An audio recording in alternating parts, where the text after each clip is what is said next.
योग क्या है? जैसे आज तो इतना पूरी दुनिया भर में योग प्रचलित है कि फिजिकल, मेंटल, इमोशनल और स्पिरिचुअल वेलबींग के लिए जो ज़रूरी है वो योग है।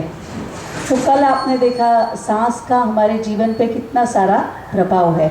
It is our breath which can really handle our emotions. याद है कल आपने बात किया होगा इसके बारे में। जैसे आपकी इमोशंस बदलते हैं ऐसे आपकी ब्रेथ पैटर्न भी बदलती है। तो ब्रेथ पैटर्न को बदलकर आप इमोशनल स्टेबिलिटी को पा सकते हैं। इसलिए दुनिया में आप कहीं भी जाओ, कोई भी अपसेट हो तो उसको पहले क्या करते हैं? एक गिलास पानी देते हो, क्या बोलते हैं? हाँ, लंबा श्वास, टेक अ डीप ब्रेथ। ये बात पूरी दुनिया में कहीं भी बोलते हैं। तो ये जो ब्रेथ हमारा है ये सीक्रेट है या कनेक्टिंग लिंक है बिटवीन द माइंड और the mental state and our peace of mind. Breath के द्वारा आपको मिल सकता है, उसका मतलब ये है। अच्छा, योग एक सूत्र लेते हैं, जैसे कहते हैं स्थिरम सुखम आसनम। आज इस सूत्र के बारे में शुरुआत में बात किया होगा। तो सिर्फ ये योगा पोस्चर तक सीमित नहीं है। एक पर्पस है योगा पोस्चर करने का कि uncomfortable posture of the body. जैसे आप वीरभद्रासन में है, शायद आपके लिए कंफर्टेबल नहीं भी है क्योंकि आपने पहले ऐसा बैलेंसिंग आसन किया नहीं है। तो शरीर के ऐसे किसी अनकंफर्टेबल पोस्चर में भी आपने क्या किया? सांस के द्वारा अपने मन को स्टेडी किया, फोकस किया। ऐसा ही किया ना? अभी आसन कर रहे थे तो साथ में देख रहे थे ब्रेथ पैटर्न और माइंड। यस, स्ट्रगल शुरुआत में जब आप आसन करते हो तो आपको थोड़ा सा स्ट्रगल होता है क्योंकि आदत नहीं है। तो बॉडी भी स्ट्रगल करता है और माइंड भी स्ट्रगल करता है। माइंड कहता है छोड़ो इस पोस्चर को। शरीर भी हिलने लगता है, अपने आप उसका स्टेबिलिटी गवा देता है। तो आप यहाँ प्रैक्टिस क्या कर रहे हैं? फिजिकली क्या प्रैक्टिस कर रहे हैं? उसी आसन में हम दो चीज़ बनाए रखे, steadiness of the body and focus of the mind. ये दो चीज़ बनाए रखते किसी भी पोस्चर में, तो उसका हमारे जीवन पर असर क्या पड़ता है? फिर जीवन की किसी भी अनकंफर्टेबल पोजीशन में आपने क्या ट्रेनिंग किया? शरीर की अनकंफर्टेबल पोजीशन में आपने मन को शांत या स्टेडी रखने का प्रैक्टिस किया। तो इसका ट्रांसलेशन क्या होता है आपके जीवन में?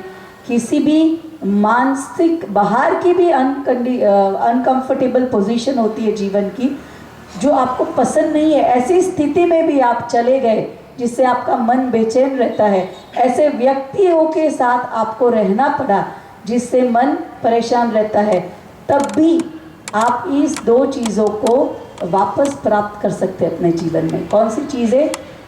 Steadiness in the mind, comfort in the mind and non shakiness in the body. यानी ये योग करते करते यहाँ आप फिजिकल बॉडी के साथ ये कर रहे हो तो जीवन में ये कैसे ट्रांसलेट होता है? मेंटली ये आपके साथ चलता है। तो जीवन का सबसे बड़ा स्किल यही है। इसलिए योगा को ऐसे भी बोलते हैं, yoga is skill in action. ऐसे योगा को बोलते हैं। क्यों? सिर्फ ये आसन से अपने शरीर को इधर उधर घुमाना नहीं है, ये अपने जीवन में कैसे ट्रांसलेट होता है। किसी विपरीत स्थिति में भी आपके पास ये क्वालिफिकेशन आ जाता है कि आपका शरीर और मन बिल्कुल शांत और अचल रहे। Are you getting this? Yes. तो स्थिरम सुखम आसनम। तो योग में आसन कैसा होना चाहिए? स्थिर और सुखमय होना चाहिए। जीवन में भी हमारा जीवन जो है पूरे 24 घंटे में भी हमारे मन की और शरीर की स्थिति कैसी होनी चाहिए? स्थिर और सुखमयी। तो बहुत सारी परिस्थिति इससे हिलाने वाली मिलती है हमें जीवन में। तो वापस सांस के द्वारा यानी उस परिस्थिति में अगर आप अपना थोड़ा सा फोकस ब्रेथ पे करेंगे तो क्या पाएंगे? वापस you have regain your natural state. जो आपका साहजिक स्टेट है उसको आपने वापस प्राप्त कर लिया है। तो योग का यही आज के दिन में इसी का अभ्यास करेंगे। क्या अभ्यास करेंगे? क्या अभ्यास करेंगे दिन भर? शरीर को कैसे रखेंगे? Non shaky. Are you getting that? Yes. देखो 3 गुण होते हैं, सत्व, रजस और तमस। ये आप सबको पता है। तीनों गुणों की जरूरत है, पर हमारे जीवन को चलाने वाले 3 गुण है, सत्व, रजस और तमस। कभी कभी आप देखो रजोगुण बहुत बड़ा हुआ है। रजोगुण जरूरी है जीवन के लिए, उसी से एक्टिविटी, डायनामिज्म वो सब एक्सप्रेस होता है जीवन में। पर बहुत रजोगुण बढ़ा हुआ है तो क्या होता है? बहुत बेचैनी बढ़ जाती है, शरीर में भी चैन नहीं है। कई लोगों को आप देखो एक जगह पर बैठ ही नहीं सकते। हम में से भी कई लोग ऐसे हैं। कितने लोग ऐसे हैं? मुश्किल है एक जगह पर बैठना। अच्छा, दिन भर कुछ न कुछ करते रहते हैं। ऐसे यहाँ बैठे हैं तो यहाँ भी कुछ करते रहेंगे, या बालों को कुछ करते रहेंगे, या पैरों को कुछ करते रहेंगे, या हिलते रहेंगे। तो रजोगुण क्या है? जो अनएक्सपेंडेड एनर्जी है, बहुत ज़्यादा है रजोगुण, तो क्या होगा फिर? वो restlessness in the body and too many thoughts in the mind. आप ध्यान के लिए कल बैठे, आंखें तो बंद कर ली, ध्यान की प्रक्रिया शुरू कर ली, पर आपका मन घूमता ही रह गया। कितने लोगों का ऐसा अनुभव है? सही गलत नहीं सोचना है, ये देख अपने आप को पहचानना, यही स्वाध्याय है। क्या है? हम बैठ गए, जहाँ पर है हम वहाँ हमारा मन टिकता ही नहीं है। तरह तरह के पूरी दुनिया के विचार हमें आ जाते हैं, आंखें बंद करके बैठ गए एक जगह पर। तो क्या हुआ? इतना ज़्यादा रजस बढ़ गया है। अच्छा, ये कई लोगों को रात को होता है, नींद ही नहीं आती, शरीर थक गया, मन भी थक गया, अच्छा बिस्तर भी है, लेट गए पर सो नहीं पाएंगे। क्यों?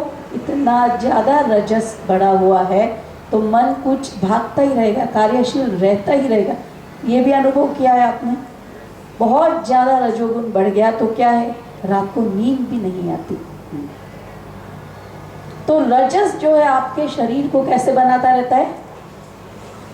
शेकी बनाता है। कई लोगों को देखो स्थिर खड़े भी नहीं रहते, कुछ हिलाते रहते, पैर हिलाते रहेंगे, हाथ हिलाते रहेंगे, या पॉकेट में हाथ डाल के कुछ हिलाते रहेंगे। तो हमारा पोस्चर सिर्फ योग का नहीं, दिन भर का पोस्चर कैसा होना चाहिए? स्टेडी, स्थिरम, स्थिर। अच्छा, आपके भीतर ये स्थिरता है, बॉडी में जब स्थिरता है अपने आप मन भी स्थिर होने लगता है। शरीर और मन दोनों कनेक्टेड है। शरीर बिल्कुल हिल रहा है तो मन भी चंचल घूमता ही रहेगा, या मन बहुत हिल रहा है तो शरीर भी स्टेडी बैठ नहीं पाएगा। तो एक तो गुण है रजोगुण। अच्छा, दूसरा गुण है तमोगुण। तमोगुण सबको पता है। तमोगुण क्या होता है? गुस्सा। एक ऐसे हम जानते हैं गुस्सा। दूसरा क्या है? लेजीनेस, लेथार्जी, इग्नोरेंस, जड़ता, या इतना ज़्यादा लेजीनेस है, कुछ करने की इच्छा ही नहीं होना, लैक ऑफ इंटरेस्ट और एंथुजियाज्म इन लाइफ। ये क्या है? तमोगुण। कई बार आपने महसूस किया है, कुछ काम करने निकलते हैं पर शरीर और मन में कोई स्फूर्ति है ही नहीं। अनुभव क्या है ये?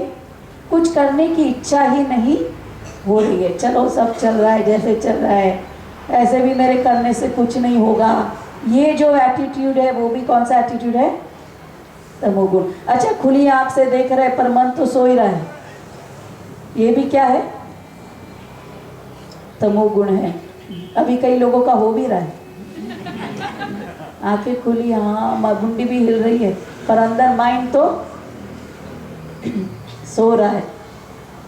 तो जीवन में तमोगुण का प्राधान्य बहुत, उसका एक्सट्रीम क्या है? डिप्रेशन।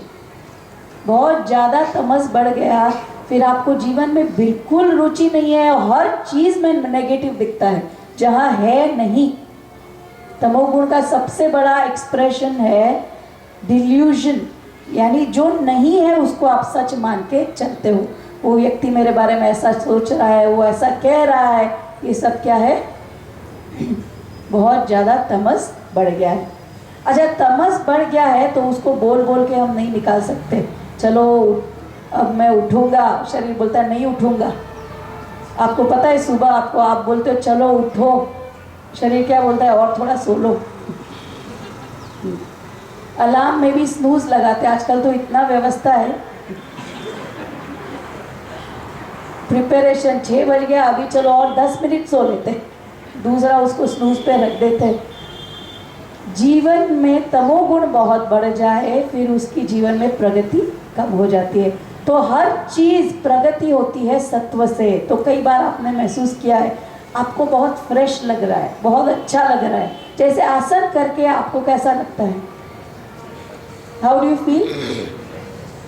आप यहाँ आते हो थोड़ा सुस्ती भी होता है, कितने लोगों का ऐसा अनुभव है? You come a little lazy, सुबह उठ के ऐसा मन में एक बार सोच भी लेते पता नहीं जाना चाहिए कि नहीं, ऐसे यहाँ लेट जाए उससे आराम ही मिल जाता है। वहाँ कुछ कसरत कराने के बाद आराम मिलता है, यहाँ तो अभी लेटे लेटे आराम है ऑलरेडी।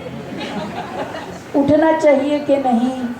फिर उस तमस से आप अपने शरीर को रजस में लाते हो, कार्यशील करके यहाँ लाते हो। फिर थोड़ा थोड़ा, पहले तो धीरे धीरे ही हिलते हैं।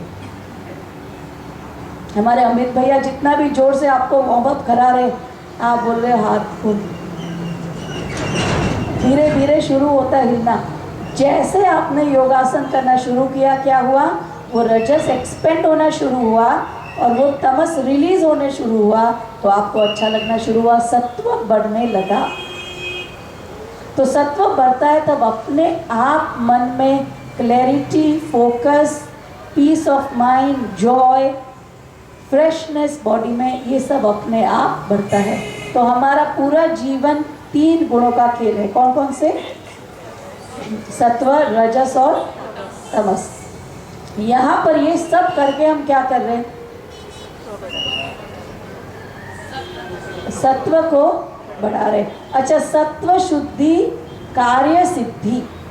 जिसका जितना ज़्यादा सत्व रहता है उसके कार्य में उसको कम प्रयत्न से उसको सफलता मिलती है।